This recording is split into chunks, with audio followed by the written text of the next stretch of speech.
Pascal Canfin, numéro 2 sur la liste macroniste Renaissance est l'invité d'audition publique. Bonsoir. Bonsoir. Et merci beaucoup d'être avec nous, d'avoir répondu à l'invitation de l'AFP, du Figaro, des chaînes parlementaires. Avec moi ce soir pour vous interroger sur votre campagne, sur ses difficultés aussi, et puis sur le programme écologique du chef de l'État, une nouveauté lors de sa conférence de presse. Pierre Lepelletier du Figaro. Bonsoir. Et Paul Aubriet de l'AFP. Messieurs, bonsoir. Brigitte Boucher de LCP, Assemblée nationale, nous rejoindra tout à l'heure. Et puis bien sûr la séquence des parlementaires pour vous interpeller dans un instant, Pascal Canfin. Ce soir, le sénateur communiste Pierre Laurent et le député LR Raphaël Schellenberger. Et puis bien sûr, comme chaque semaine, les internautes du Figaro peuvent réagir sur le chat du journal. Et bien sûr, je me ferai l'écho de vos interpellations et de vos interrogations. Pascal Canfin, vous avez tout à l'heure, avec votre tête de liste évidemment, déposé votre liste officiellement. Comment est-ce que vous qualifiez votre entrée en campagne? Est-ce que vous la jugez dynamique ou plutôt poussive? Je réponds de quoi? Ah ben écoutez, votre rire est une réponse déjà. C'est la question qui appelle une réponse très orientée. Non, sincèrement, quand je regarde les sondages qui valent ce qu'ils valent, mais on est aujourd'hui autour de 22-23%, à égalité. Certains disent qu'on est devant, certains disent qu'on est derrière la liste du Rassemblement national. Et ça, c'est quelque chose qui est assez stable depuis plusieurs semaines. Vous essayez de conjurer le mauvais sort. Quel scénario noir ce serait que vous soyez dépassé? C'est pas seulement le mauvais sort pour la liste Renaissance, c'est le mauvais sort pour la France. C'est que ça fait 5 ans que le Rassemblement national, le Front national, est le premier parti, la première délégation de France à Bruxelles et à Strasbourg au Parlement européen. Ça fait 5 ans. C'est une perte d'influence pour la France qui est dramatique. Dramatique parce que comme le Front national, le Rassemblement national est en l'opposition à tout, tout le temps, partout, il n'a aucune espèce de poids et comme s'il représente en majorité la France, ça veut dire que la France perd énormément d'influence. On va en parler, mais vous ne m'avez pas répondu sur votre campagne. Poussive ou dynamique? Dynamique. Non, je vous ai répondu sur le fait que finalement c'était assez stable.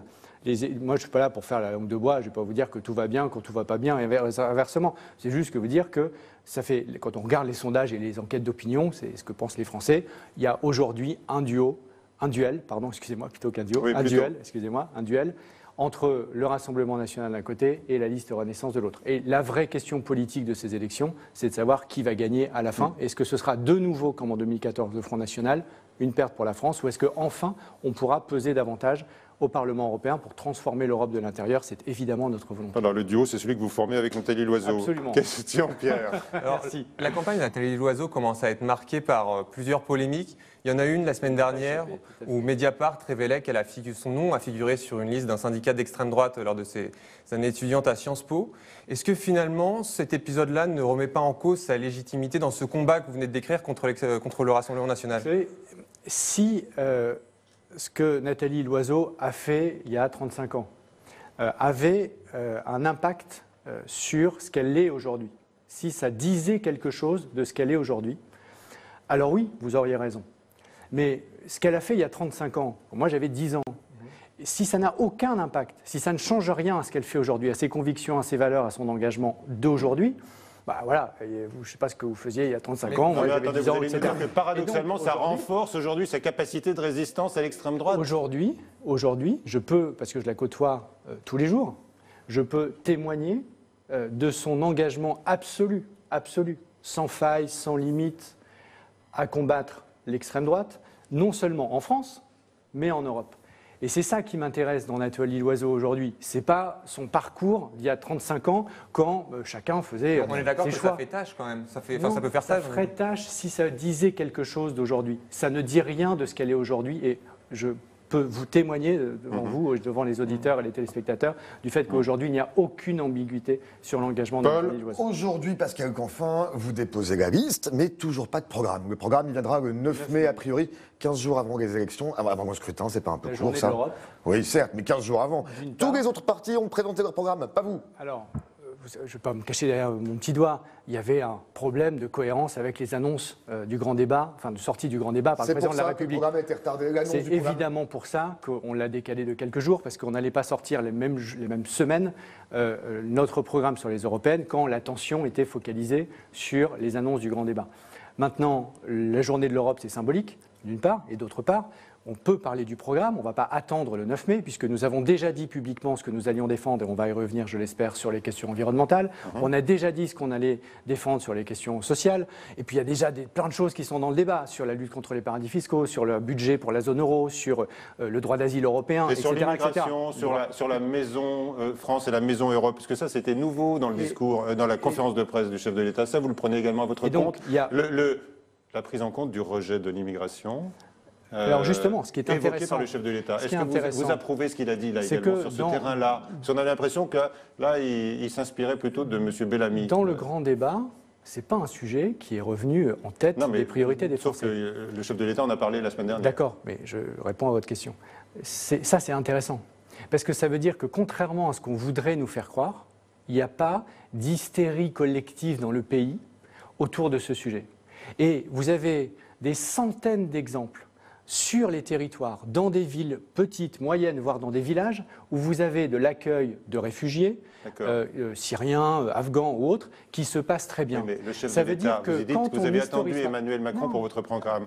Emmanuel Macron a durci le ton sur la question de l'immigration et de la dépossession culturelle, vous l'avez entendu. Non, il y a un équilibre, sincèrement, et c'est l'équilibre de la liste, et je pense que c'est l'équilibre dans la société.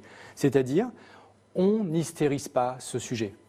Parce que ça ne peut que nous mener dans une impasse collective, nécessairement.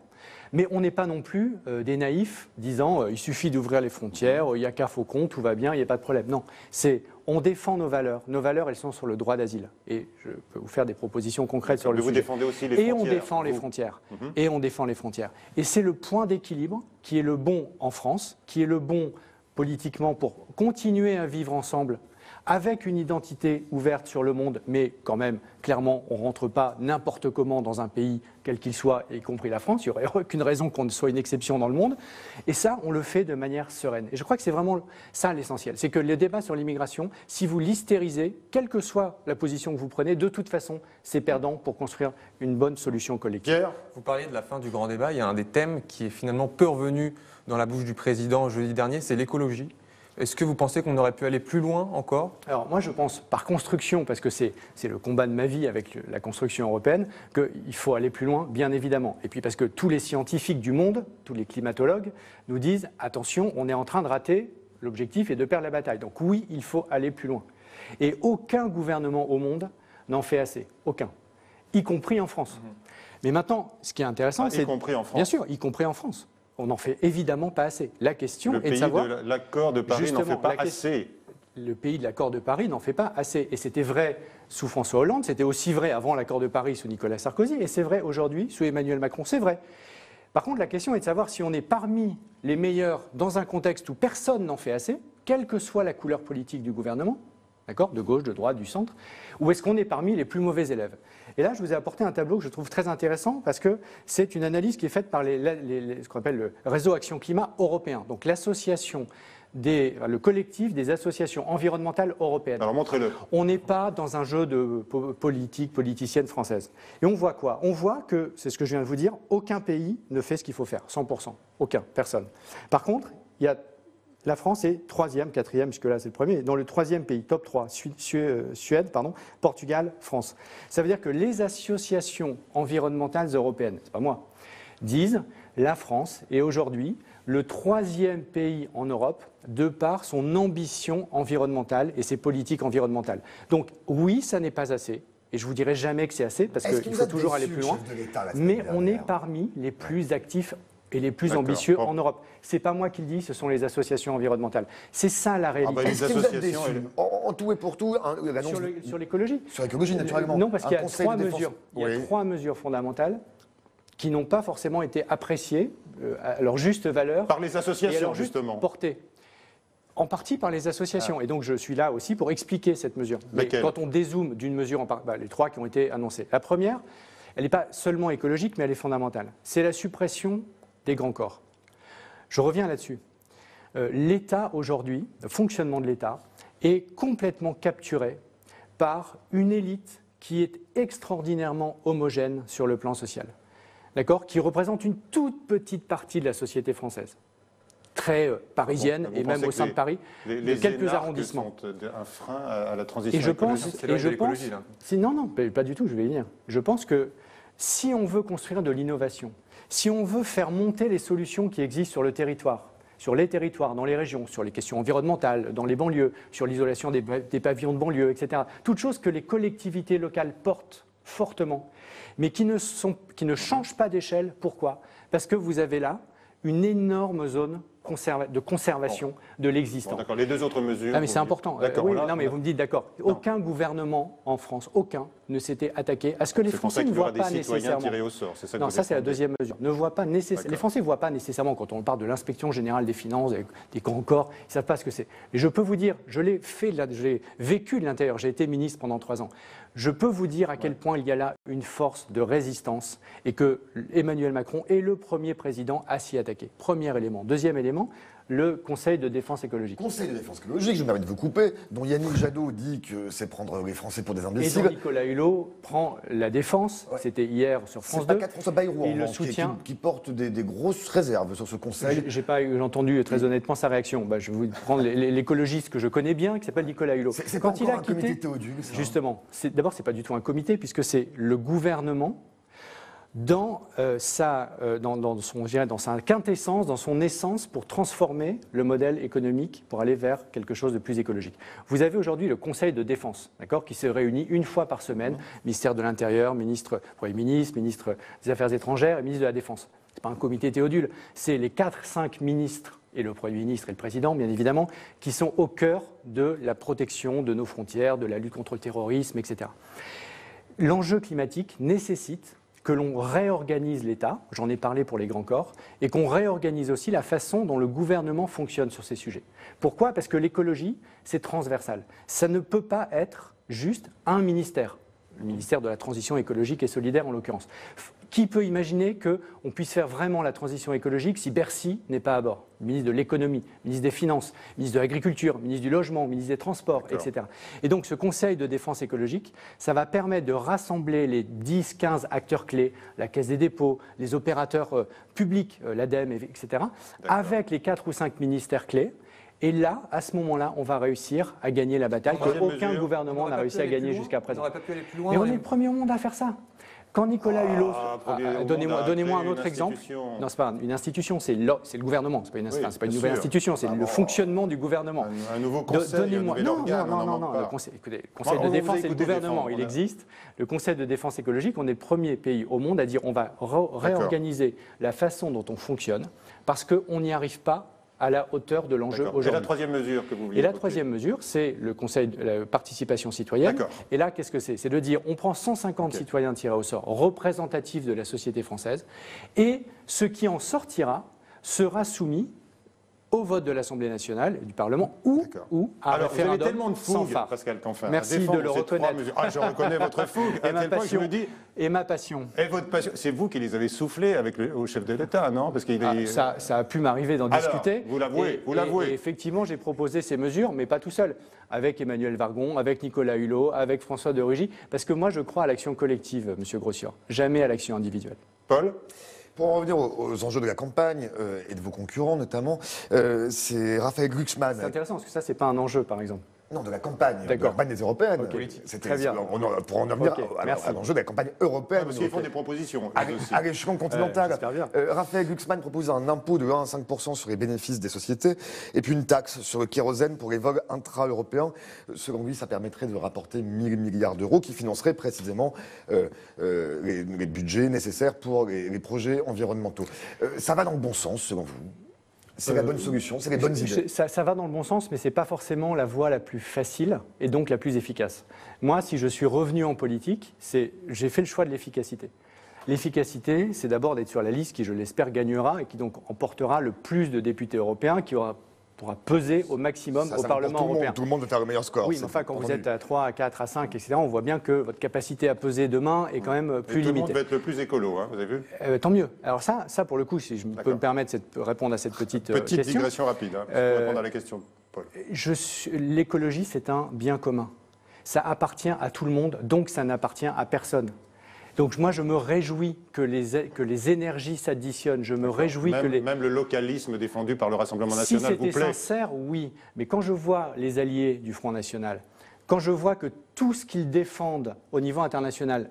Ils se sont réjouis de l'élection de Donald Trump. Donald Trump, comme grand écologiste, je pense qu'on fait mieux. Ils se sont réjouis de l'élection de Bolsonaro au Brésil. Comme grand écologiste, je pense qu'on fait mieux. Je pense qu'ils sont très proches de Poutine. Comme grand écologiste, je pense qu'on fait mieux. Donc l'hypocrisie totale du Rassemblement national sur ce sujet, dire ça va pas tenir très longtemps de toute façon de brandir le mot localisme, alors que dans toutes les propositions qui sont faites et dans le classement des ONG par ailleurs, ils arrivent systématiquement derniers. Donc sur M. Glucksmann, taxe sur les bénéfices d'une part, ça va taxe dans le bon sur le sens. kérosène Et d'autre pourquoi part. c'est pas la voie que nous avons choisie? Je me permets 2-3 chiffres si c'est possible. La Commission européenne a évalué les besoins financiers qui manquaient chaque année pour que notre économie investisse dans la lutte contre le dérèglement climatique à la hauteur de ce qu'il faut faire et de ce que les scientifiques nous demandent de faire. C'est 200 milliards d'euros par an, publics et privés, entreprises et particuliers. Donc dans 1000 le milliards sur un logement, mandat. 1000 milliards sur 5 ans. 200 milliards d'euros par an, on peut aller les chercher, par exemple avec une taxe carbone aux frontières, sur les importations. On peut aller les chercher avec une taxe sur les transactions financières pour alimenter une partie d'un budget européen ou budget de la zone euro. Mais on peut aussi, 200 milliards d'euros par an, simplement un ordre de grandeur, pour la France, ça fait à peu près 20-25 milliards. Le PIB, c'est 2000 milliards. Ça fait donc 1%, à peu près 1% de la richesse totale qui est créée chaque année, qu'il faut investir davantage dans l'écologie. Donc une contribution Donc, des États moi, sans je nouvelle pense, taxe, c'est ça que vous proposez? Si, une taxe, c'est ce que je vous dis, il peut y avoir des recettes fiscales supplémentaires, type taxe carbone aux frontières, taxe sur les transactions financières, premier point. Donc là, on peut rejoindre, je pense, assez largement ce qui est proposé par d'autres listes, et tant mieux, parce que là, encore une fois, nous sommes une liste de rassemblement. Quand la France est rassemblée, elle pèse. Ouais. Tant mieux, parce que cette bataille, on la gagnera ensemble ou on la perdra ensemble. Donc tant mieux, on fédère les énergies, c'est formidable. Et de toute façon, au Parlement européen, il faudra qu'on trouve une majorité autour de ces sujets. Donc ce n'est pas une seule liste, toute seule, qui a la vérité révélée et qui doit incarner ça.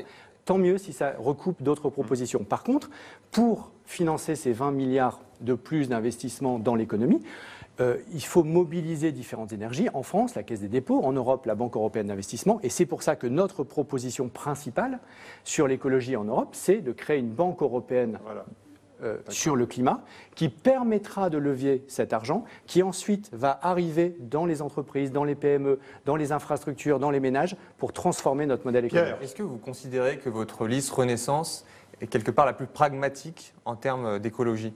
Parce que effectivement, toutes les listes. Si pragmatique, ça veut dire peu d'ambition, alors la réponse est non. La plus si ambitieuse, pragmatique, alors, ou la plus ambitieuse. Ça veut dire j'ai un cap très clair, respecter l'accord de Paris, faire en sorte que mes enfants et nos petits-enfants vivent dans un monde qui est juste vivable humainement, parce qu'un monde à 5 degrés, c'est un monde chaotique.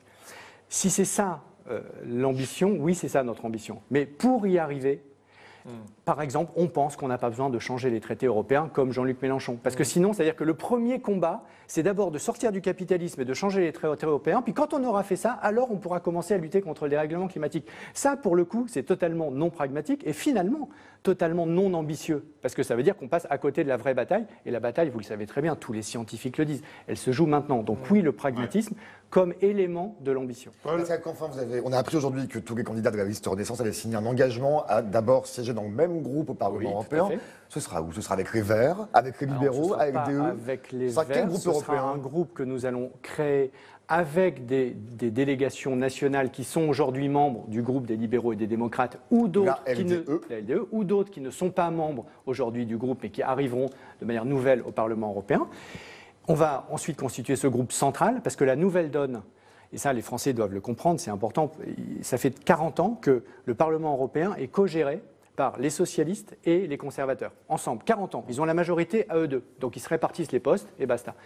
Pour la première fois, si j'en crois tous les sondages aujourd'hui en Europe, ça ne sera plus le cas le 26 mai. Donc la donne politique va changer et nous, on sera au centre de cette nouvelle donne politique. C'est bien pour le climat, je viens d'en parler, c'est aussi bien pour la France. Alors, vous êtes revenu en politique, vous l'avez dit il y a un instant, pour mener tous ces combats. Est-ce que vous êtes également, Pascal Canfin, revenu en politique parce que vous estimez qu'au bout de 2 ans, le bilan d'Emmanuel Macron est bon? Je reviens. Non, mais on ne va pas parler que d'écologie. Ah, d'accord, pardon. Excusez-moi. Je suis tellement passionné par le sujet, M. Grossière, que je repartais là-dessus. Alors, dites-moi, de manière générale. Écoutez, moi, j'ai 2 combats personnels qui me motivent et qui me font lever le matin. Le premier, c'est l'écologie. On en parlait, on en reparlera, je ne vais pas y revenir. Le deuxième, on en parle tout de suite, c'est la construction européenne le fait de vivre dans un monde en paix et le fait de combattre le nationalisme. Parce que partout, le nationalisme, c'est la guerre. Ça finit toujours mal, forcément, puisque vous désignez un adversaire au lieu de construire un bien commun. C'était pas ma question. question. Si, parce que sur ces deux sujets, sur l'écologie, je vous ai montré quel était le bilan vu des ONG européennes du président de la République, et sur l'Europe, je pense qu'on peut objectivement considérer que c'est un des chefs d'État qui fait le plus le job. Voilà, c'est la fin de la première partie. Messieurs, merci. Paul, vous reviendrez tout à l'heure pour la troisième. On continuera de vous interroger sur les grands enjeux environnementaux et l'avenir de la planète et de l'humanité. Mais maintenant, ce sont les deux parlementaires qui font leur entrée sur ce plateau.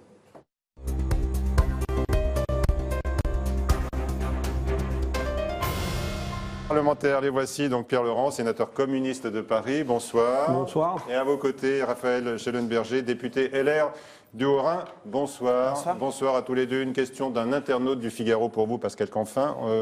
On nous dit que 59% des internautes du Figaro sont prêts à privilégier le train plutôt que l'avion pour des raisons écologiques. Et il y a Juliette qui aimerait savoir si vous êtes prêt à faire pareil.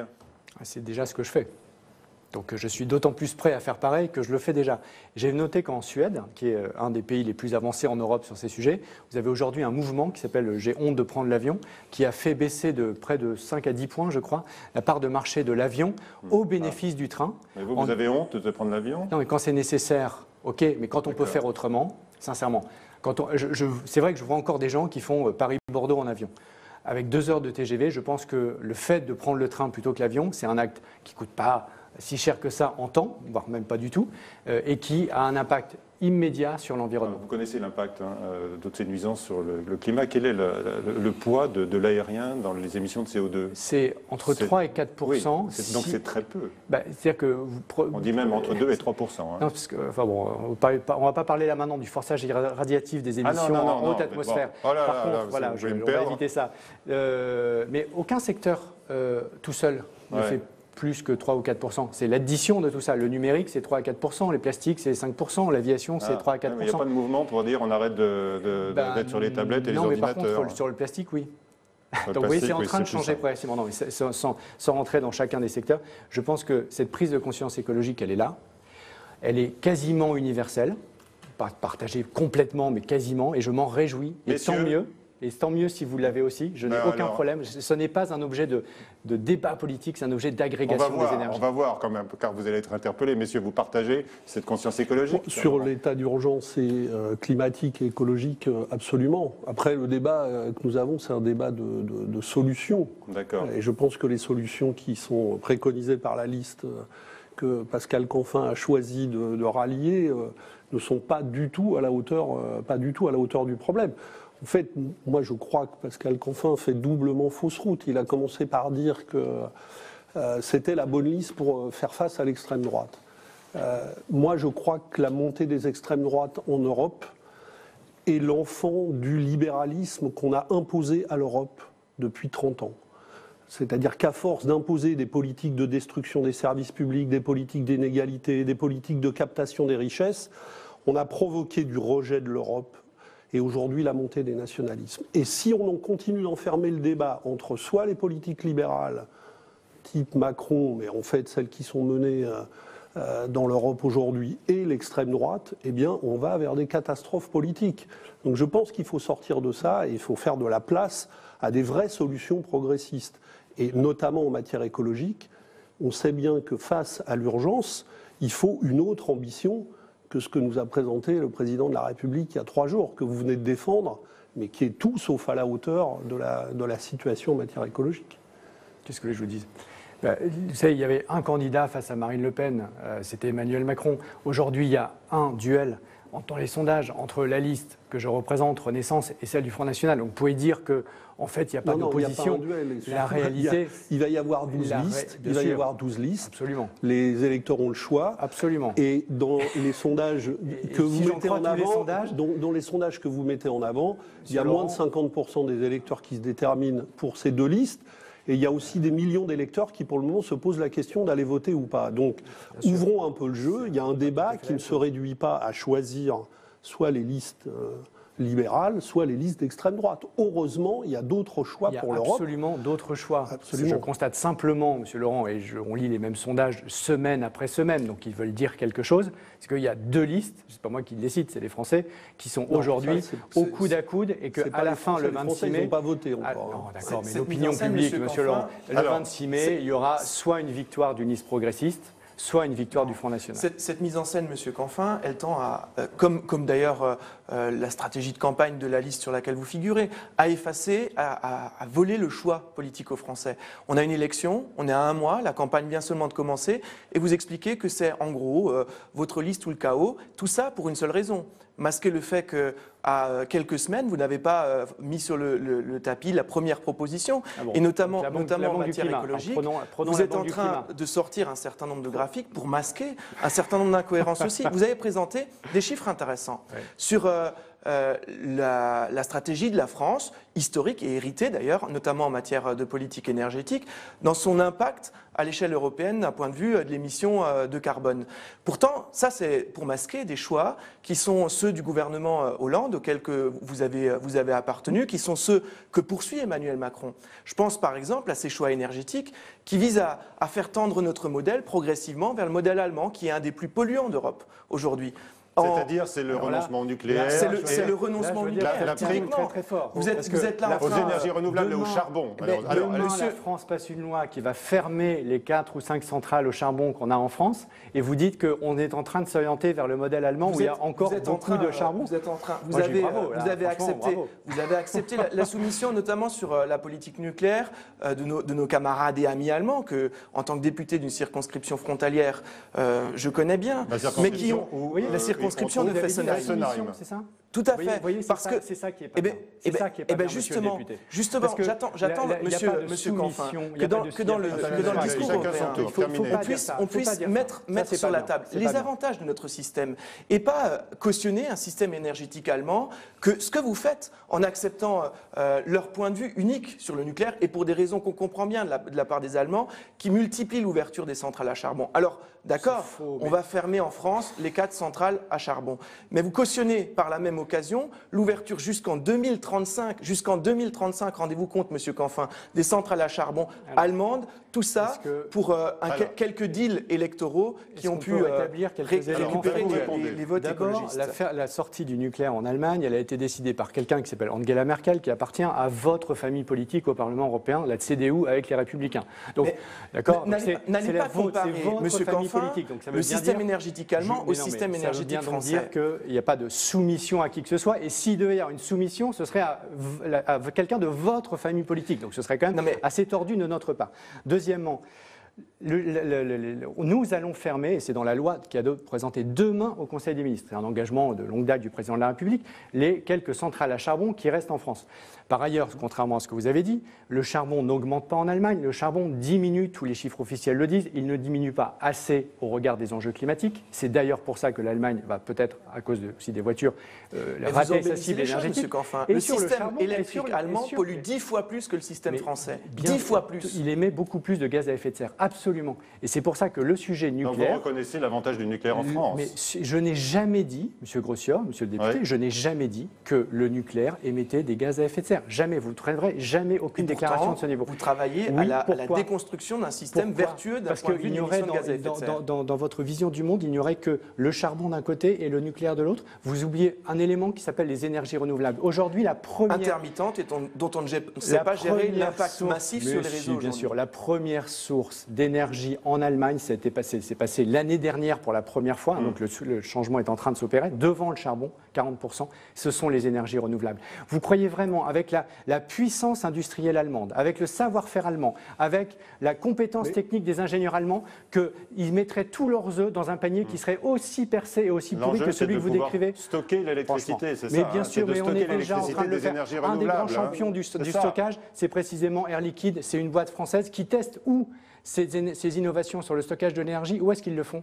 Eh bien en Allemagne, parce que justement, eux, ils sont en train de développer la politique industrielle de demain. En parlant du stockage de l'énergie, est-ce que vous trouvez intelligent d'engager la privatisation des barrages hydrauliques, qui sont aujourd'hui une source, justement, de stockage de l'énergie? Parce que tout le monde est d'accord, il faut aller vers un mix énergétique différent. Et il faut faire évoluer ce mix énergétique. Mais pour ça, il faut préserver des atouts publics, il faut construire des filières industrielles. Or, nous ne le faisons pas. Qu'est-ce qu'on fait en ce moment? On va vendre les barrages hydrauliques. On est en train de couper en morceaux EDF. On privatise Engie. On va privatiser Aéroports de Paris. On a mis en pièces la SNCF qui est aujourd'hui découpée entre plusieurs entreprises, alors que le ferroviaire, pour lutter contre le tout-routier, est un atout majeur. C'est-à-dire qu'on est en train de se priver de tous les atouts cohérents et publics dont on aura besoin de disposer pour conduire des politiques de transition écologique ambitieuses. Et on le fait au nom de quoi? Au nom du fait qu'on veut continuer avec des politiques de mise en concurrence qui sont complètement et de déréglementation qui sont complètement inadaptées à traiter l'ambition écologique. Et ce faisant, on se prive des moyens nécessaires. On se prive des moyens industriels nécessaires, on se prive des savoir-faire, on se prive des salariés qui sauraient nous aider à construire cette transition énergétique. Et en plus, on ne met pas l'argent sur la table. Parce que vous avez parlé tout à l'heure un peu des taxes, mais le grand sujet en Europe, c'est quoi? Qu'est-ce qu'on fait de l'argent de la Banque Centrale Européenne pour financer autrement la transition écologique? Nous avançons une proposition, c'est construire un fonds de développement européen adossé à la Banque Centrale Européenne, financé par elle, qui servent exclusivement la transition sociale et écologique et le développement des services publics utiles à ça. Or, vous savez très bien que le programme actuel du gouvernement, ça n'est pas ça. C'est de continuer à utiliser l'argent comme on le fait aujourd'hui avec la BCE, c'est-à-dire qu'on finance un système bancaire et financier qui se moque des impératifs écologiques. La réponse? Alors, sur la BCE, on se retrouvera à Bruxelles et à Strasbourg pour discuter de ces sujets. Et moi, j'ai aucun tabou idéologique. Aucun tabou qui dirait la BCE ne doit surtout pas financer la transition écologique. Donc on se retrouvera et on travaillera ensemble sur ce sujet, mais de manière pragmatique à court terme. Vous vous alliez aujourd'hui, Pascal Canfin, pas du tout. Elles défendent une conception des traités et des politiques économiques qui tournent le dos à ça. Dans les traités, alors je voulais qu'on parle 30 secondes du mandat de la BCE dans les traités actuels. Il est écrit la BCE lutte contre l'inflation et suit tous les autres objectifs de l'Union européenne sous réserve que ça permette. Le développement durable fait partie, donc à l'époque de la transition écologique. Et donc, elle pourrait faire autre chose. Exactement, elle pourrait le faire sans avoir besoin, Monsieur Laurent, de changer les traités. Et ça, c'est fondamental. Mais elle ne le fait pas, alors que les gouvernements qui sont aux manettes sont les gouvernements français, allemands et les grands gouvernements européens. Parce que je vous ai vraiment pas du tout coupé la parole. Est-ce que vous avez lu la lettre du président de la République aux Européens? Oui, bien sûr. Vous l'avez lu. Il y a un paragraphe à la fin. La création d'une trentaine d'agences technocratiques. D'accord, on parle de la BCE. Donc, qu'est-ce qu'il dit? Il dit toutes les institutions européennes, y compris la Banque Centrale Européenne, doivent suivre doivent avoir le climat dans leur mandat. D'accord? Il le dit. Donc, nous retrouverons à Bruxelles pour travailler sur ces sujets, et tant mieux. Par contre, là où je ne vous suis pas, c'est l'idée que parce que c'est public, c'est bien, parce que c'est privé, c'est mal. EDF, c'est public, donc c'est forcément bien. La SNCF, c'est public, donc c'est forcément bien. Et parce qu'on privatiserait vous privatisez tout. ADP. Alors, non, pas du tout. Attendez, qui a repris, Monsieur Laurent, quel gouvernement a repris 35 milliards de dettes de la SNCF? Quel est le gouvernement qui a repris? Oui, mais pour mettre en pièces derrière la SNCF et aujourd'hui organiser la concurrence sur les trains régionaux. Quelle idée géniale. C'est rien du tout, qui a été reprise pour justement consolider l'opérateur public et qui va rester public et qui doit rester public, qui est la SNCF. Par contre, le fait que la SNCF soit publique, est-ce que ça suffit à développer le fret? Non. Est-ce que le fait que EDF soit public, est-ce que ça a permis de développer les énergies renouvelables? Non, mais vous plaisantez sur le fret. Moi, je ne suis pas idéologique. Vous avez un biais idéologique. Qu'est-ce qui a divisé par deux sur l'écologie? Parfois c'est le public, parfois c'est le privé. Qu'est-ce qui a divisé par deux la part du transport de marchandises par le fret? C'est la mise en concurrence du fret.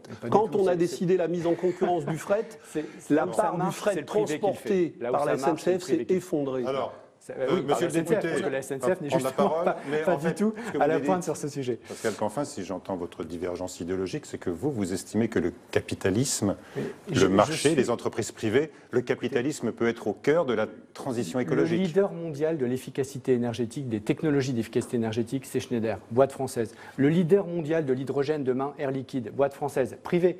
Le leader mondial de la mobilité électrique aujourd'hui, c'est l'alliance Renault-Nissan, boîte où il y a un peu de participation de l'État, mais essentiellement privée.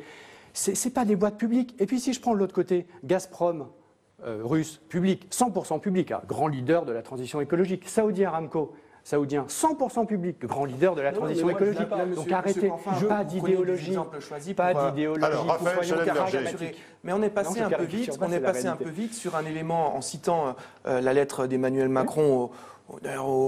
En bypassant toutes les organisations institutionnelles aux autres États européens, coup, il faut faire qui est intéressant parce que justement,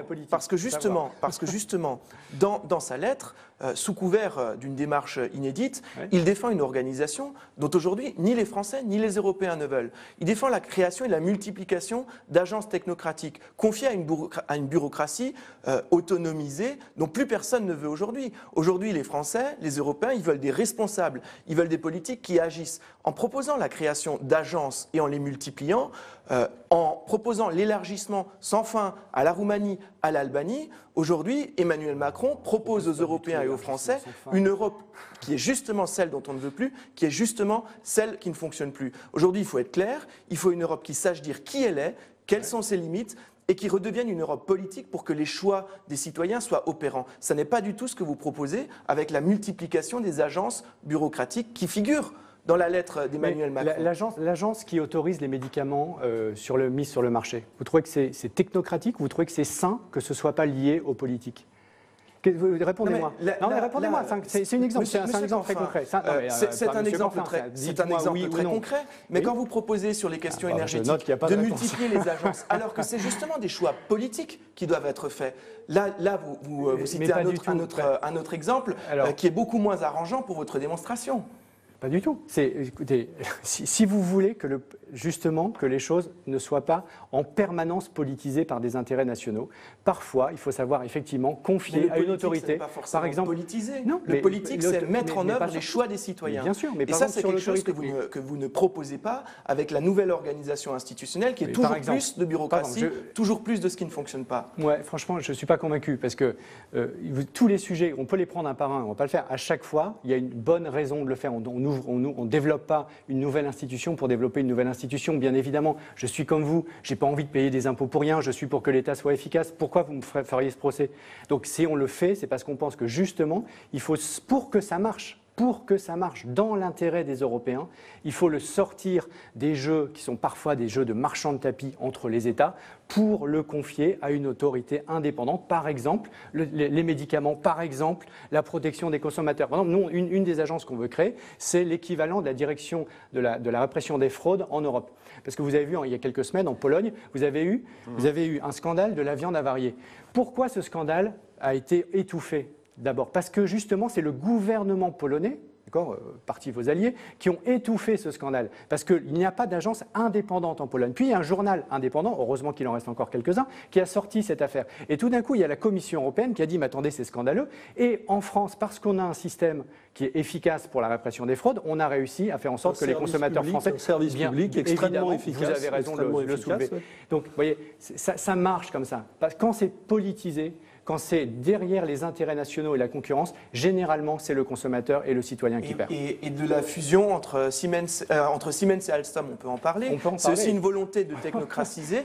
D'ailleurs, par la commissaire européenne, qui est celle issue du groupe avec lequel vous vous apprêtez à siéger, si tant est qu'on ait compris que vous allez bien siéger avec les libéraux, ce qui semble très clair, parce que rebattre les cartes en fonction d'un paysage politique européen qui n'existe pas pour masquer votre isolement sur la scène politique européenne, personne n'y croit.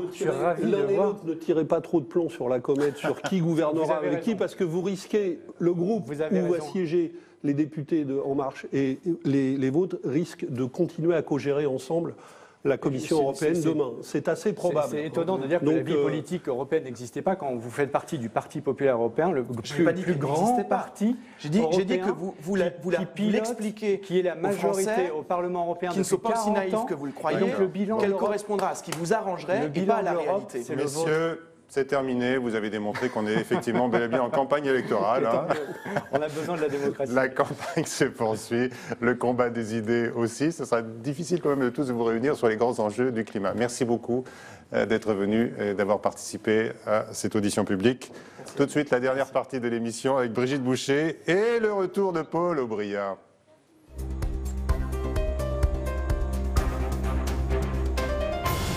Pendant qu'il s'installe, une question d'Eugène, c'est un internaute du Figaro. Il s'intéresse aux parcs aquatiques. Il cite le cas de Nausicaa, vous connaissez, à Boulogne-sur-Mer, et de Marineland à Antibes. Alors le premier, il a un problème avec ses requins marteaux, il meurt d'infection apparemment.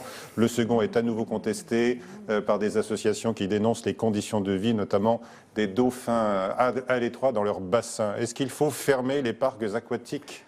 Très sincèrement, je n'ai pas d'avis politique sur le sujet. Je peux avoir un avis personnel. Moi, je préfère les animaux dans la nature. Voilà. Mais ce n'est pas un sujet politique. Nausicaa, que je connais bien à Boulogne, ça permet aussi de faire découvrir la beauté de l'océan aux enfants de la région des Hauts-de-France et de partout. Donc, il faut trouver le bon équilibre entre les deux. Aujourd'hui, il n'y a pas de proposition politique sur le sujet de fermeture ou de modification du fonctionnement de ces centres. Brigitte ? Pascal Canfin, bonjour. Les experts de la biodiversité sont réunis aujourd'hui à Paris. Il y a 1 million d'insectes qui seraient menacés. Ce serait la 6e extinction de masse, mais due cette fois à l'homme. Alors, est-ce qu'il faut un accord international contraignant sur la biodiversité comme il existe sur le climat ? Tout à fait. Donc, la réponse est oui. Si cette réunion des scientifiques de la biodiversité, qui est l'équivalent du GIEC pour le climat, c'est aussi important. S'ils se réunissent aujourd'hui à Paris, ce n'est pas le fruit du hasard. C'est parce que le gouvernement français, à l'époque, à l'initiative de Nicolas Hulot, a demandé à ce que cette réunion ait lieu à Paris. Parce qu'il y a une volonté du gouvernement français d'avoir un leadership international pour aboutir exactement à ce que vous venez de décrire, c'est-à-dire un accord international de protection de la vie sauvage et de la biodiversité qui sera trouvé en Chine en 2020, je l'espère, comme on a trouvé à Paris en 2015 l'accord sur le climat dans la COP21. Donc c'est le pendant, puisqu'il y a 2 grandes crises environnementales majeures. Le climat, tout le monde en a entendu parler, moins la disparition de la vie sauvage, peut-être un chiffre qui est sorti des rapports du WWF, donc, que je connais bien. Que vous avez dirigé jusqu'à une date récente. Exactement, depuis 40 ans, sur ces 40 dernières années, 60% des animaux sauvages ont disparu. Qu'on parle des abeilles, qu'on parle des gorilles, qu'on parle des mésanges. Voilà. Est-ce qu'on peut se satisfaire d'un monde où, en 40 ans, on a détruit 60% de la vie sauvage ? De quel droit fait-on ça en tant qu'espèce humaine ? Vous n'avez pas de regret de plus être justement à WWF aujourd'hui ? Parce que c'est le même combat que je mène depuis, que je menais au WWF, je le mène aujourd'hui. On va réussir à trouver l'accord international et la France est aujourd'hui, évidemment, nous porterons ça au Parlement européen, c'est une évidence absolue. Et par ailleurs, nous portons aussi pourquoi la nature disparaît ? Elle disparaît parce qu'il y a une principale cause, c'est la déforestation. La déforestation, elle vient de quoi ? Elle vient de notre consommation alimentaire, et notamment de soja et d'huile de palme. Et donc, on défendra ce que la France a déjà fait pour elle-même, c'est-à-dire une stratégie de lutte contre la déforestation dite importée. Ce n'est pas la déforestation chez nous. Pas chez nous. Exactement. Ça se passe au Brésil, en Exactement. Indonésie, mais elle se passe chez nous à travers quoi ? Ça continue. Exactement, malheureusement. Et elle se passe chez nous à travers quoi ? À travers nos achats. Et donc, par exemple, des achats de biocarburants. Vous voulez interdire le Nutella, en fait ? On ne veut pas interdire le Nutella. Par contre, on veut faire en sorte que la culture de soja et la culture d'huile de palme, quand elle ne peut pas être remplacée par une culture locale, parce que le soja, on pourrait très bien le faire en France, on est favorable avec Jérémy De Serle, qui vient qui est ancien président des jeunes agriculteurs et qui est aussi sur la liste votre attelage qui a surpris. Et c'est ça qui est génial. C'est que voilà, ça a surpris. Parce que culturellement, en France, on divise et on oppose tout le temps. Et si on veut gagner, si on veut changer les choses, il ne faut pas diviser, il faut rassembler. Et moi, c'est vraiment ce qui m'a séduit. C'est pour ça que je suis sur cette liste. C'est parce que c'est une liste qui rassemble autour d'un projet clair. Sur l'agriculture, avec Jérémy De Serle, on a 2 histoires différentes, mais on converge pour changer les choses vraiment, là où ça se joue. C'est avec la politique agricole commune. Elle est commune, donc elle est européenne. Pour préciser, vous êtes contre le glyphosate, il est pour ? Justement, pas du tout. Il l'a dit plusieurs fois. Il est pour qu'on puisse sortir du glyphosate en 3 ans en France, en 5 ans en Europe, puisque c'est la décision qui a été prise. Encore faut-il, madame, encore faut-il que les agriculteurs aient les solutions alternatives. Parce que je peux vous dire, hop, on sort du glyphosate, et puis en fait, aujourd'hui, au moment où on parle, l'alternative chimique, elle est pire. Donc, il ne s'agit pas de faire des injonctions sur les plateaux télé. C'est aussi et surtout parce que nos voisins européens l'utilisent et que ça nous mettrait en porte-à-faux vis-à-vis d'un point de vue économique. 50% du glyphosate qui est utilisé en France l'est dans les vignes. Dans les vignes, c'est du vin français. On ne va pas délocaliser le vin français ailleurs. Donc, il s'agit de trouver territoire par territoire, terroir par terroir, culture par culture, toutes les solutions alternatives pour en sortir. C'est exactement ça notre feuille de route commune et c'est très très important que les écologistes et les agriculteurs le fassent ensemble. Paul ? Selon vous, Pascal Canfin, combien de temps il reste avant pour qu'on puisse stopper la catastrophe climatique qui est annoncée? D'abord, est-ce qu'il y a encore temps pour renverser la vapeur? Très honnêtement, et j'aimerais beaucoup vous dire le contraire, je pense qu'il est en partie déjà trop tard pour éviter une partie du choc climatique. On est déjà à 1 degré, 2, 3 de réchauffement climatique. Les scénarios, si on continue ce qu'on appelle business as usual, si on ne change rien, on est sur 3,5, 4, voire 5 degrés de réchauffement climatique. C'est quelque chose qui est inimaginable. Et donc, il est déjà en partie trop tard. Donc ça veut dire que l'objectif de la COP21 ne sera pas atteint? Non, parce que c'est 1,5 degrés. Donc, il faut agir maintenant. Et c'est pour ça que je m'engage maintenant. Parce que plus on attend chaque jour qui passe, chaque mois qui passe, c'est un mois de perdu. Donc il faut agir maintenant de manière efficace, vous dites pragmatique. En partie déjà trop tard. Comment on limite la casse? Comment on limite justement, les dégâts? par exemple, là, la Banque quel est le sujet? D'abord, le sujet, c'est comment on finance la transition. Donc, la Banque européenne du climat, comment on lève tous les obstacles qui font que, oui, les agriculteurs peuvent vraiment changer le modèle économique. Oui, les champions industriels dont on parlait tout à l'heure, les Engie, les Michelin, les Air Liquide, les Schneider Electric, sont des champions industriels français, et tant mieux, puissent déployer leur technologie pour aller vers un monde bas carbone. Non, mais est-ce qu'on vous écoute, ça, on se dit peut-être que les collapsologues ont raison comme... Mais mon combat de tous les jours, c'est d'essayer de faire en sorte qu'il n'ait pas raison à la fin. Mais je ne peux pas vous dire, en vous regardant dans les yeux, en regardant les Français dans les yeux, qu'on va évidemment éviter la catastrophe climatique. Non, on s'y dirige. On s'y dirige. Et c'est pour ça que je suis engagé. La catastrophe, c'est quelle La catastrophe climatique, c'est des centaines de millions de migrants climatiques. Donc, qu'est-ce que ça veut dire pour la capacité de l'Europe, mais pas seulement de l'Europe, de l'ensemble des pays africains, par exemple, à gérer ça? Pour l'Inde, avec le Pakistan, etc., qu'est-ce que ça veut dire? Ça veut évidemment dire des conflits. Ça veut évidemment plus de chaos, plus d'insécurité. C'est un des éléments de la catastrophe climatique. Quand on parle de la montée des eaux... On parle de l'extinction des espèces, là. On parle de l'extinction de l'espèce humaine aussi Non, je n'irai pas jusque-là. Parce que je pense que là, ce serait excessif. Je pense qu'on parle d'un monde où on pourra plus difficilement vivre en paix, en prospérité, de manière stable. Et c'est pour ça que les entreprises s'engagent aussi dans la lutte contre le dérèglement climatique, parce que beaucoup d'entre elles ont maintenant compris, parce qu'elles n'avaient pas forcément compris avant, elles ont compris maintenant que un monde à 3, 4, 5 degrés de réchauffement climatique, c'est un monde où faire des affaires, faire du business, prospérer, faire des profits, ce ne sera pas possible. Est-ce qu'il faudrait d'ailleurs impliquer davantage les chefs d'entreprise, justement, qui veulent mettre au cœur, finalement, de leur politique d'entreprise? Oui, et je pense moi, ce que je pousse comme proposition aujourd'hui, précisément, c'est qu'aujourd'hui, il nous manque 20 milliards d'investissements, je l'évoquais dans les parties précédentes de l'émission, en France, pour financer à l'échelle de ce qu'il faut faire pour respecter l'accord de Paris, la transition agricole, la transition énergétique, l'isolation de nos bâtiments, l'achat de véhicules plus propres, etc. 20 milliards d'investissements. Il faut mobiliser tout le monde. Et donc moi, je suggère que le Premier ministre, le Président de la République, dans ce fameux Conseil de défense écologique, où il va réunir une partie du gouvernement, mais aussi l'ensemble des acteurs clés autour, organise rapidement cette réunion avec les grands acteurs économiques, de façon à fixer ce que chacun peut et doit faire Par exemple, pour atteindre les 20 milliards. À combien devraient contribuer les entreprises? Ce n'est pas une question de contribution. Quand je vous disais, là vous raisonnez en termes de taxation, moi je vous dis en termes de solution. Si on est capable de changer les règles du jeu pour que l'isolation des bâtiments, de nos logements ou des bureaux ou des bâtiments publics, ça fonctionne enfin. Je rappelle juste un objectif, 500 000 objectifs publics, 500 000 bâtiments isolés. C'était vrai sous Nicolas Sarkozy, le fameux Grenelle de l'environnement, complètement échoué. On a refixé exactement le même objectif sous François Hollande, complètement raté. On refixe le même objectif sous Emmanuel Macron et on n'est toujours pas en train de l'atteindre. Donc c'est pour ça qu'il faut changer de méthode. Et c'est pour ça que la conférence de citoyens que j'évoquais tout à l'heure, décidée et annoncée quelques jours par le président de la République, et ce fameux Conseil de défense écologique, c'est un changement profond de méthode, parce qu'au fond, aujourd'hui, et c'est la bonne nouvelle, si je balance un petit peu, j'équilibre un petit peu ce que je vous disais sur ma crainte profonde d'un vrai choc et d'une catastrophe climatique, on a toutes les solutions aujourd'hui. C'est extraordinaire. Notre génération est la première génération à avoir les solutions. Emmanuel Macron lui-même ne tient pas ses objectifs. La production de 50% d'électricité de la part du nucléaire, d'électricité à 50% a été décalée de 10 ans à 2035 au lieu de 2025. J'ai dit moi-même, quand j'étais au WWF, que je trouvais ce report normal. Pourquoi ? Parce qu'on avait pris du retard. À partir du moment où on a pris du retard à l'allumage, c'est encore plus difficile d'y aller. Donc il y a quelques instants, on trouvait on allait beaucoup trop vite. Ça, c'était la position du député des Républicains. Vous me dites, vous allez beaucoup trop lentement. Bon, je pense que quelque part, c'est que c'est le bon chemin. Là, vous savez, moi, ce graphique, il est très simple. C'est celui des ONG environnementales à Bruxelles. Bon, il nous met en 3e position. Voilà, c'est pas assez, je vous l'ai dit, mais c'est quand même pas mal. Paul ? On parlait des ONG, on parlait aussi des citoyens. Aujourd'hui, on assiste à de nouvelles manifestations, de nouvelles expressions, précisément sur ces questions de la lutte contre le réchauffement climatique. Ça vous inspire quoi ?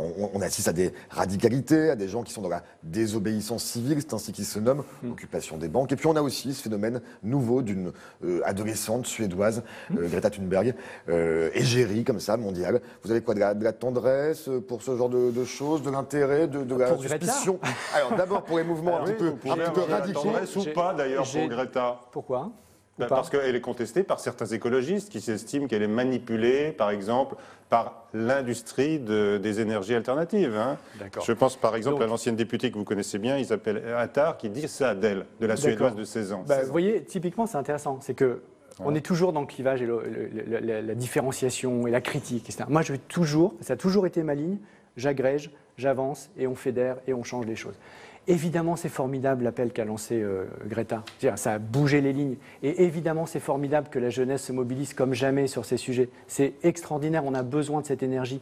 C'est super qu'il y ait 2 millions de citoyens français qui aient signé la pétition pour attaquer l'État pour inaction. Ils n'attaquent pas le gouvernement, ils attaquent l'État. C'est-à-dire l'État actuel, mais l'État d'il y a 5 ans, d'il y a 10 ans, pour inaction climatique. Ça fait changer. Oui, c'était pas très. Oui, mais je pense. Il était pas ravi, je vais vous donner ma réponse personnelle. Je pense qu'on a besoin de cette énergie. On a besoin de ça pour changer les lignes, bousculer les conservatismes, avancer pour transformer notre modèle de production, vivre mieux, polluer moins, respirer un air moins pollué. Et c'est en agrégeant cette énergie qu'on y arrivera enfin. Même la désobéissance civile, la question a été posée. Vous approuvez, par exemple, l'envahissement des banques qui financent les énergies fossiles ? Aussi. Encore une fois, ce que je n'approuve pas, c'est la violence. La désobéissance civile, elle tente à être, dans son idéologie, dans sa vision du monde, celle de Gandhi par exemple, non violente. La désobéissance civile non violente, en disant j'alerte sur une menace qui nous concerne tous, on n'est pas en train d'agir assez vite. Pour être précis, l'occupation l'autre jour du site de la Défense avec ce que j'approuve, M. Bossior, c'est vous approuvez. C'est important que la jeunesse, que la société civile se mobilise et fasse contrepoids au lobby. Et moi, je vais vous dire aujourd'hui, c'est une déclaration qu'on a signée. On a, vous savez, déposé la liste Renaissance. Et vous verrez dans le programme, on l'a signé aujourd'hui, nous déclarerons tous les rendez-vous que nous aurons au Parlement européen avec les groupes de représentants d'intérêt, autrement dit les lobbies. Nous les rendrons public, même si nous ne sommes pas obligés et tenus de le faire, nous le ferons par souci de transparence. Vous approuvez ces actions spectaculaires quand elles sont pacifiques, donc vous devez parce approuver qu'on en a également besoin. Et je note que quand il y avait des dizaines de milliers de Français très jeunes, pour la plupart, qui faisaient la grève pour le climat et qui, le lendemain, le samedi, ont manifesté pour le climat, c'était dans une non-violence totale. En face, il y avait des gilets jaunes qui, eux, étaient dans une violence maximum. Et ça, pour le coup, tout d'un coup, plus personne n'en parle. Moi, je désapprouve, je suis désolé. Autant les revendications peuvent être parfaitement légitimes, autant les modes d'action ne peuvent pas être déplacés. Est-ce que le numéro 2 de la liste Renaissance approuve un autre type d'action, alors non violente? Ce sont ces commandos qui font irruption dans les mairies pour décrocher le portrait du chef de l'État. Ça, vous l'approuvez aussi? Est-ce que j'approuve ça? Je ne savais pas que ça existait, pour être honnête. Vous n'allez pas vous en sortir comme ça. Non, mais vous avez raison. Alors, votre réponse? S'ils pensent que c'est comme ça, s'ils pensent que ces gens, si c'est non violent, et s'ils pensent que c'est vraiment ça l'enjeu essentiel de la démocratie française aujourd'hui, du monde, eh ben, qu'ils le fassent. Moi, je pense que fondamentalement, ça n'apporte aucune solution, ça ne génère aucune mobilisation collective, mais après tout, ce qu'ils le fassent, on est en démocratie. Le projet de loi énergie-climat sera présenté demain, vous l'avez dit, en Conseil des ministres. Et il avait été retoqué une première fois parce qu'il était insuffisamment ambitieux. Exactement. Est-ce que vous avez des informations à nous communiquer sur ce projet de loi? Je vous vois un petit peu venir, là. Donc, la réponse est non. La communication du gouvernement sur ce sujet, c'est demain. Il devrait être plus ambitieux, François de Rugy le fera. Et ce qui est un élément important, c'est le fait de mettre dans la loi la fermeture des centrales à charbon, puisque le gouvernement a dit qu'il allait le faire, puis certains ont dit finalement non, ils ne vont pas le faire, etc. Là, c'est clairement gravé dans le marbre. Vous parlez que des centrales à charbon, mais sur le nucléaire, par exemple, vous disiez qu'il fallait un calendrier, accélérer le calendrier de fermeture. Sous le quinquennat, il n'y aura que 2 réacteurs à Fessenheim qui seront fermés. Oui, déjà, vous trouvez que c'est suffisant? Déjà, à titre personnel, moi je pense qu'il faut aller le plus vite possible. D'accord? Et la décision fondamentale pour le nucléaire, si on a 30 secondes sur le sujet, c'est pas celle-là. Parce que celle-là, en gros, à l'échelle de l'histoire, qu'on ferme 3 à 4 centrales en 5 ans ou en 7 ans, etc., la tendance, elle est claire, on va les fermer. Et donc, le sujet, c'est comment on traite l'accompagnement social des salariés. Et nous, ce que je porte depuis le début avec Laurent Berger, le patron de la CFDT, c'est un contrat de transition écologique qui non seulement couvre les territoires, ça c'est déjà le cas, c'est ce que le gouvernement a fait avec Nicolas Hulot à l'époque, mais aille plus loin encore, c'est-à-dire couvre les personnes. Quand vous n'êtes pas forcément salarié d'EDF, parce que c'est un contrat quand même assez protecteur, le statut d'EDF. En revanche, les sous-traitants, c'est plus compliqué. Et donc, il faut, moi, c'est ma proposition, c'est qu'on signe avec chacun d'entre eux, les salariés, un contrat de transition écologique, de façon à ce que ça sécurise leur transition nécessaire. La transition écologique, elle est nécessaire, mais il n'y a aucune raison que les salariés qui travaillaient dans le charbon, et moi, mon grand-père, il était mineur de fond dans le Pas-de-Calais, donc il a sorti du charbon. Il n'y avait aucune raison qu'il en paye le prix humainement, lui. Donc, il faut un contrat de transition écologique pour que ce soit à la fois ambitieux et juste. Alors, le Premier ministre présente les mesures. Il va mettre en musique, bien sûr, les annonces du chef de l'État, notamment à propos des niches fiscales qui vont être revues et corrigées, celles qui touchent les entreprises. Les ménages ne seront pas touchés. Édouard Philippe a précisé que le CICE serait maintenu et également le crédit impôt recherche. Ça va un peu dans le sens de vos attentes, puisque vous misez beaucoup, vous aussi, sur l'innovation. C'est une bonne chose de maintenir cette niche fiscale? Oui, il faut regarder niche fiscale par niche fiscale. Là, voilà, je vous en donne 2, le CICE et le crédit impôt recherche. Je ne suis pas un technicien de l'efficacité de chaque niche fiscale. Et moi, j'essaie de parler de ce que je connais. Donc, ce que je peux vous dire, c'est de manière générale l'équilibre consistant à dire on va enlever des niches fiscales aux entreprises pour permettre la baisse des impôts des particuliers et notamment des classes moyennes et des classes populaires. Je pense que c'est évidemment une bonne voie. Pascal Canfin, à moins d'un an des municipales, les décisions ne sont pas forcément gouvernementales, elles peuvent être aussi précisément à l'échelon local. Aujourd'hui, certains élus parisiens ont préconisé à ce que le périphérique parisien passe à 50 km/h. D'autres candidats à la mairie de Paris veulent même sa destruction, sa démolition. Qu'est-ce qu'il faut faire par rapport à ce problème de pollution majeure? Honnêtement, moi je suis candidat aux européennes. Les européennes, c'est dans 3 semaines. Et donc, si on peut se focaliser sur les européennes d'abord et ensuite on parlera des municipales. C'est une question d'environnement majeure. C'est ce que j'allais vous dire. C'est ce que j'allais vous dire. Donc, si le sujet, c'est qu'est-ce qu'on fait pour lutter contre la pollution de l'air, alors là, je peux vous répondre sur qu'est-ce qu'on propose en Europe et quelle est l'importance de l'Europe. Qui fixe les règles sur les carburants? On sait que la pollution de l'air, c'est 2 choses. C'est le charbon allemand, notamment, qui vient chez nous polluer. C'est pour ça qu'il faut cette transition écologique forte. Et d'autre part, c'est particules fines du diesel. Mais les normes sur les carburants, c'est l'Europe. Donc mon combat, j'ai aucun avis sur les sujets et je ne suis pas candidat à Paris, donc je ne répondrai pas à cette question. Je suis candidat pour baisser les normes d'émission des particules fines des constructeurs automobiles pour notre santé, pour les personnes âgées, pour nos enfants. Dernière seconde, l'occasion de répondre à la question de Brigitte, par oui ou par non? Oui ou non, est-ce que Total peut être sponsor des JO de 2024? Anne Hidalgo s'y oppose parce qu'il ne répond pas à des critères écologiques. Je pense que ce serait pas très cohérent. Je vais être très honnête avec vous. Ce serait pas très cohérent avec l'ambition qui a été fixée par Anne Hidalgo, justement, qui est d'avoir les Jeux compatibles avec l'accord de Paris. Donc c'est non. C'est non. Donc c'est plutôt non. Voilà, c'est dit. Merci à vous. Merci à vous tous les deux. Merci à tous de nous avoir suivis. Cette semaine encore, à la semaine prochaine.